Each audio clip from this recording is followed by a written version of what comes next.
اسے کہتے ہیں ایک نقطہ سے کہتے ہیں لمیٹڈ اٹونمنٹ. لمیٹڈ اٹونمنٹ میں جو عقیدہ ہے بہت سے کیلون تھیالوجی میں بہت سے کیلون جو ہے وہ اس بات کو مانتے ہیں کہ لمیٹڈ اٹونمنٹ میں کیا ہے جی کہ خدا نے جو محبت کی ہے صرف مختصر لوگوں سے کی ہے اور محدود لوگوں کو ہی ہمیشہ کی زندگی کے لیے چنا گیا ہے. اسے کہتے ہیں محدود کفارہ. تو آپ سے سوال ہے یسوع مسیح کا کفارہ محدود ہے یا لامحدود؟ تو لامحدود کیوں ہے؟ کیونکہ خدا نے کیا کیا کچھ لوگوں سے محبت رکھی نہیں، پوری دنیا سے ایسی محبت رکھی کہ اس نے اپنا اکلوتا بیٹا بخش دیا. تو میں چاہوں گا سادہ طور پر اس سے زیادہ وقت لوں. محدود کفارے کو لمیٹڈ اٹونمنٹ کہتے ہیں، ان لمیٹڈ اٹونمنٹ کو کہتے ہیں لامحدود کفارہ. یسوع مسیح نے اگر لامحدود نہ ہوتا تو کبھی نہ کہتا کہ جاؤ جا کر سب قوموں کو شاگرد بناؤ اور ان کو باپ بیٹے اور روح القدس کے نام سے بپتسمہ دو اور ان کو وہ تمام باتوں کی تعلیم دو جن کا میں نے تم کو حکم دیا کیونکہ میں دنیا کے آخر تک تمہارے ساتھ ہوں. یسوع مسیح لامحدود ہے. اگر وہ محدود ہوتا تو کبھی بھی وعدہ نہ کرتا کہ میں دنیا کے آخر تک تمہارے ساتھ رہوں گا. اس لیے میں یقین کرتا ہوں ان لمیٹڈ اٹونمنٹ لامحدود کفارے پر کہ یسوع مسیح نے یہودیوں کے لیے، یونانیوں کے لیے، رومیوں کے لیے، پارسیوں کے لیے، فلسطینیوں کے لیے، مسلمانوں کے لیے، ہندوؤں کے لیے، سکھوں کے لیے، پوری دنیا کے لیے اپنی جان دی ہے کیونکہ اس کا کفارہ محدود نہیں لامحدود کفارہ ہے. اس لیے پالوس رسول کرنتھس کی کلیسیا کو کہتا ہے ان سب کے نام بھی جو ہر جگہ چیچا وطنی، میاں چنو، مصر میں، اسرائیل میں، پاکستان میں، پورے کے پورے 196 ممالک میں جہاں کہیں بھی کوئی رہتا ہے جو یسوع کے نام سے کہلاتا ہے وہ کیا ہے؟ یسوع کے لہو سے دھلا ہوا خدا کا بندہ اور بندی ہے. ہاللیلویا. یہ ہے لامحدود کفارہ.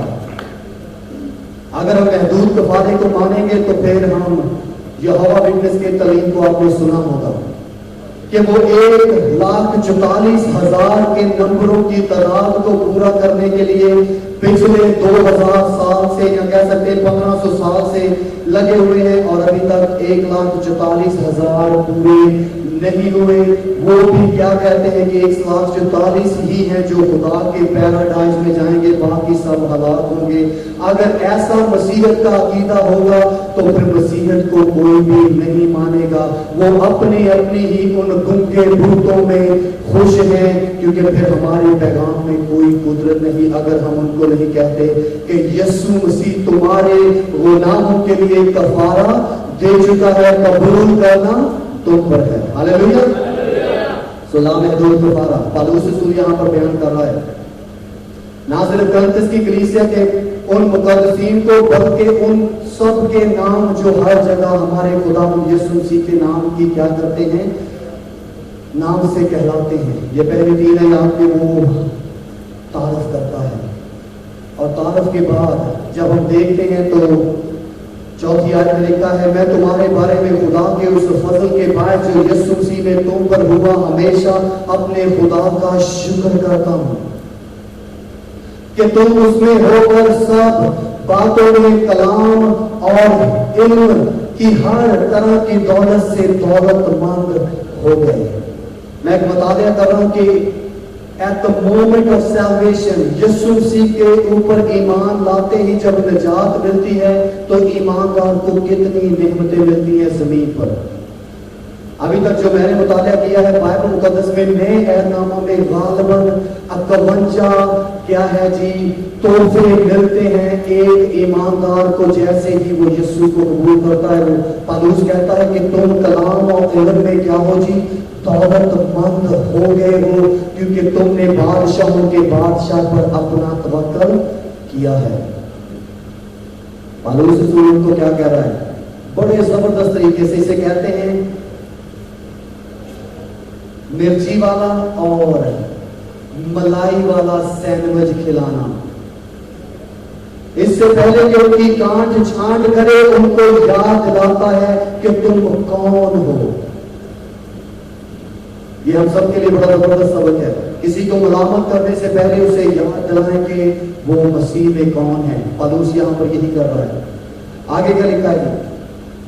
چنانچہ مسیح کی گواہی تم میں قائم ہوئی تب جب تم نے یسوع مسیح کے پیغام کو قبول کیا، یہاں تک کہ کسی نعمت میں کام نہیں ہو اور ہمارے خداوند یسوع مسیح کے ظہور کے منتظر ہو.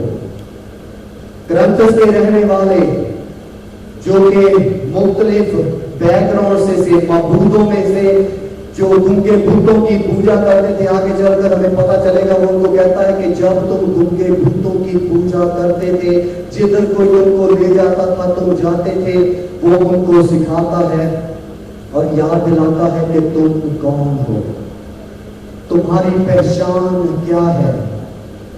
کہتا ہے کسی نعمت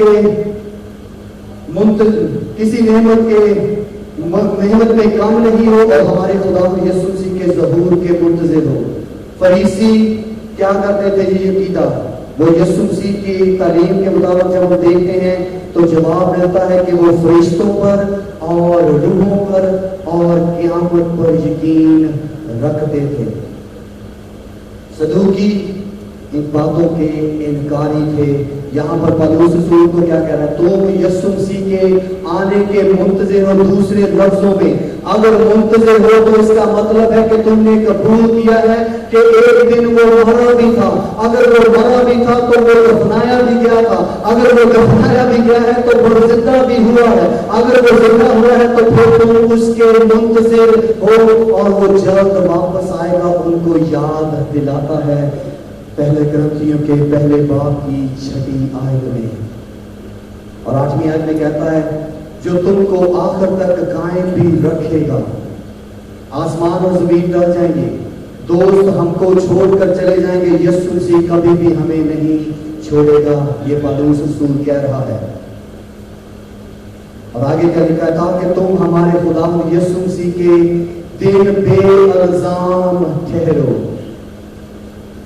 کیسا زبردست سچ ان کو بیان کر رہا ہے اس سے پہلے کہ ان کو یاد دلائے کہ ان کی حالت کیا ہے، ان کی جسمانی زمینی حالت میں کیا ہے. جی کلیسیا میں کیا پایا جاتا ہے؟ کلیسیا میں تفرقے پائے جاتے ہیں، حرام کاری، خاندانوں میں لڑائی، مسیحی ایمان کے طرف سے بے دین لوگوں کی طرف وہ متوجہ ہو گئے ہیں. کلیسیا زندگی میں عبادتوں کے تعلق سے ان میں بچھوڑا چل رہا ہے. عشاء روانی کی رسم پر جب اکٹھے ہوتے ہیں کچھ تو مناسب طور پر یسوع کے حکم کی تابع داری کرتے ہیں اور کچھ کیا کرتے ہیں نامناسب طور پر حکم کی عدولی کر کے بیمار اور لاچار اور بیمار ہیں اور اپنے ان پرانے طریقہ کار میں زندگی بسر کر رہے ہیں. ان کا حال بدحالی کے اس معیار پر پہنچ چکا تھا کہ ان کا مڑنا واپس نہیں تھا. لیکن پالوس ان کو کہتا ہے جب یسوع آئے گا تو تم بے الزام ٹھہرو گے. وہ ان کو ان کی جسمانی نہیں، ان کو ان کی روحانی حالت بیان کر رہا ہے کہ تم روح میں کیسا مقام رکھتے ہو. اگر ہم اندھے کو اندھا کہیں گے تو وہ کبھی بھی اپنے علاج کے لیے آمادہ نہیں ہوگا.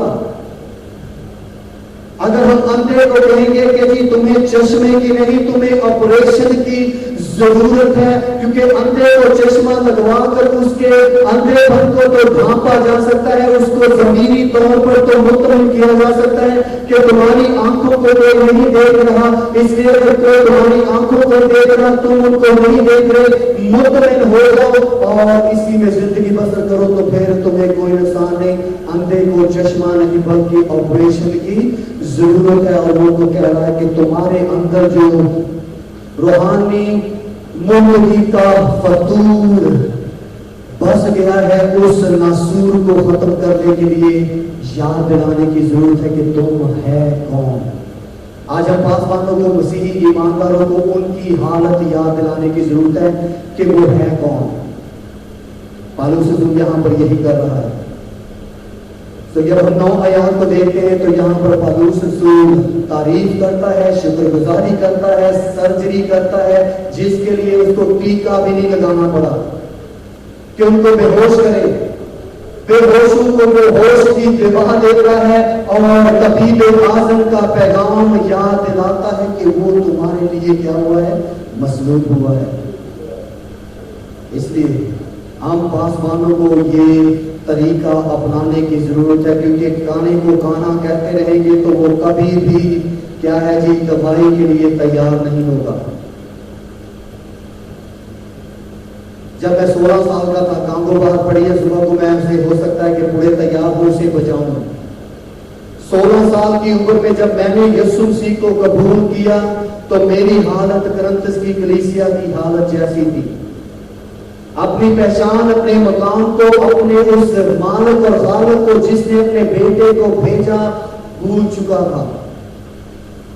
جادوگری میں، بت پرستی میں، اور میرا باپ تھا نہ صرف شرابی تھا بلکہ شراب بیچتا تھا، نہ صرف شراب بیچتا تھا، ہیروئن پیتا تھا، نہ صرف ہیروئن پیتا تھا، افیم کھاتا تھا، نہ صرف افیم کھاتا تھا، ہمارا ایک دربار تھا جو آج بھی پرانی بستی کے پرانے قبرستان میں ہے، جہاں پر ہمارے آبا و دادا کی قبریں ہیں، اور آج بھی ان کے ماننے والے آ کر ان کی پوجا کرتے ہیں اور ہمیں دیوی دیوتوں کو کیا کرتے تھے؟ چڑھاتے تھے، جمعرات کو کسی کا، جمعے کو کسی اور کا، اور اب میں ان معبودوں کا نام لینا بھی پسند نہیں کروں گا جن کی ہم پوجا کرتے تھے۔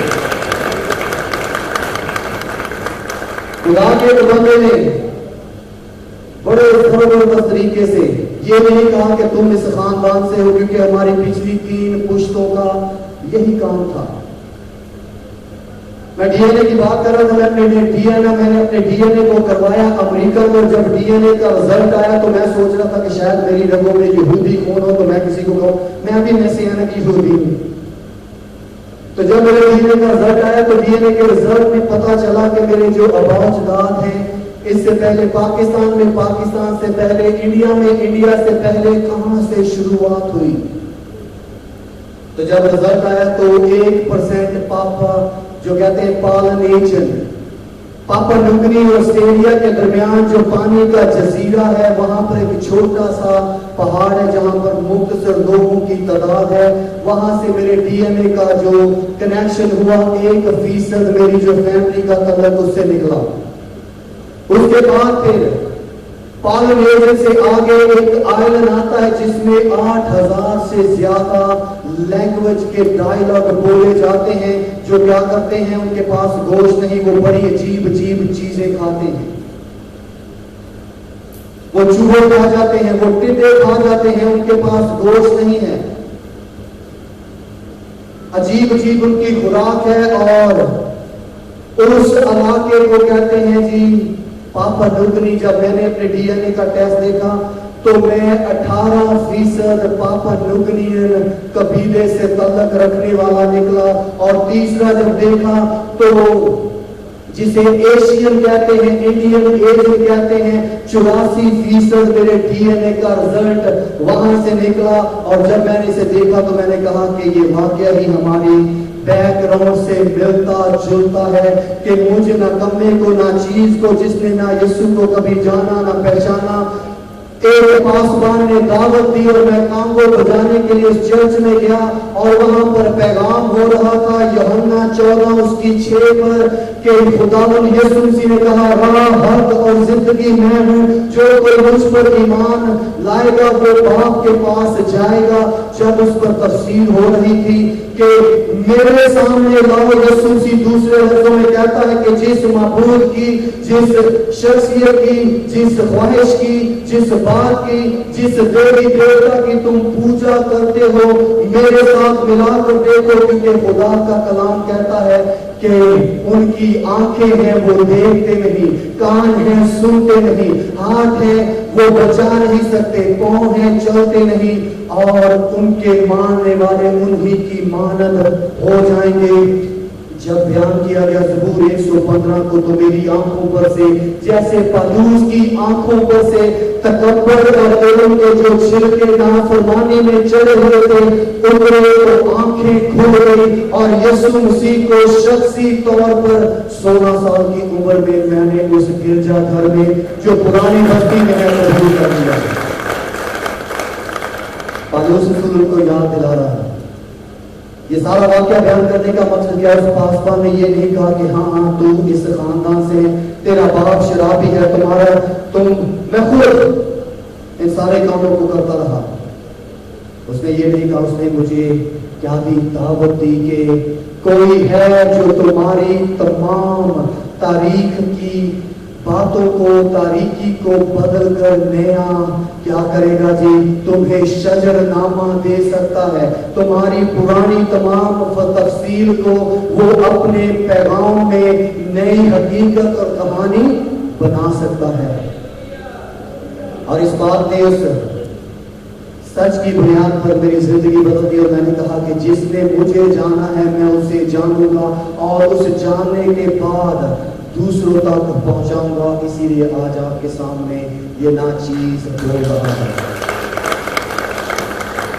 تو پالوس رسول کو کہتا ہے خدا سچا ہے جس نے تمہیں اپنے بیٹے ہمارے خدا یسوع مسیح کی